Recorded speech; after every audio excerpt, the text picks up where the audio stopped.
If you read the biblical text, the Hebrew Bible in Genesis, and then you read the Sumer tablet, and then you make a comparison, you will see that the serpent in the biblical text was Enki, and Satan in the biblical text was Enlil.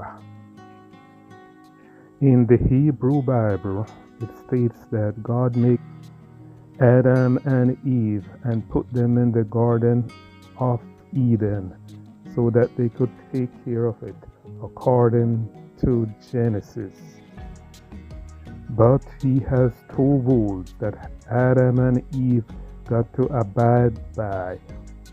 One was not to eat from one tree, or if they do, they will gain knowledge. And the other rule was if they eat from a next particular tree, they will have everlasting life. So why was Enki referred to as the serpent? Enki was referred to as the serpent in more ways than one. First, he acted just like the serpent acted in the biblical text. And then Enki was known to some as a reptilian god because he had scale-like skin.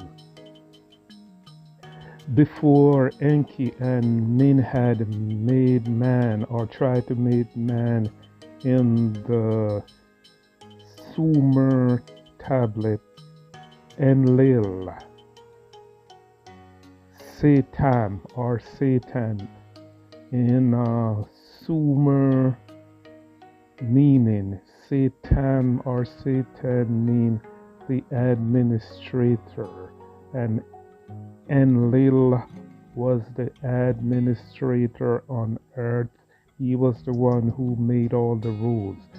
So in the Sumer tablets, compared to the biblical text, in the Sumer tablets, Enlil made the rules before Enki and Nin had made man, or before they tried to make man in their image.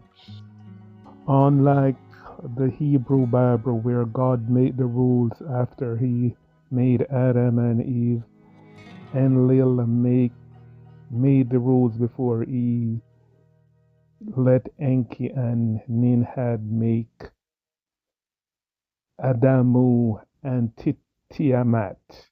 So the rules that Enlil made was for Adamu and Tiamat, or the beings that going to do the work that the Ijiji was not going to do, to have no knowledge, or they should not get the genes of the long life like the Anunnakis.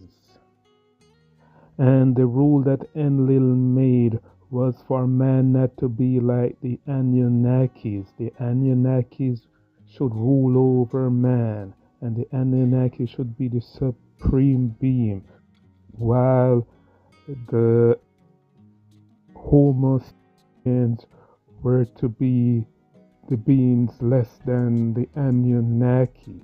Also, in the Sumer language, the word Adam means animals. So the Anunnaki looks at the human as animals because the humans or the Homo sapiens couldn't talk. So this is how Enki get to be like the serpent in the biblical Hebrew text. Enki, he disobeyed Enlil's order, and he gave man or the earthling being that he made knowledge However, it didn't give them long life like the Anunnakis. So why did Enki give the Homo sapiens knowledge like the Anunnakis? He gave them knowledge because they couldn't reproduce, and then he fused the essence of the Anunnaki with the Homo sapiens, and he engineered chromosome 2, and then the new beings were able to reproduce, but yet new beings couldn't talk. However, Enlil was under the impression that the new beings were animals. So one day, Enlil was walking through the Garden of Eden and he spotted the animals, and the animals hid their nakedness from Enlil. And Enlil says, "Oh my God, can an animal don't know that they're naked? How comes they're hiding their nakedness?" And then that's how Enlil realized that the beings were given knowledge or eaten from the tree of knowledge. That Enki gave them knowledge. So Enki, the stern administrator as he is, he summons Adamu and Tiamat for Enki to take them to the Abzu, and Abzu was the place that Enki presided over. So Enlil, the god or the administrator, didn't want Adamu and Tiamat in the Garden of Eden anymore. He didn't want to do anything with them. So that's how Adamu and Tiamat were expelled from the Garden of Eden, just like how they were expelled from the Garden of Eden in the biblical Hebrew Bible. They were expelled from the Garden of Eden in the Sumer tablet. This is how they get expelled from the Garden of Eden according to the Sumer tablet by Enlil.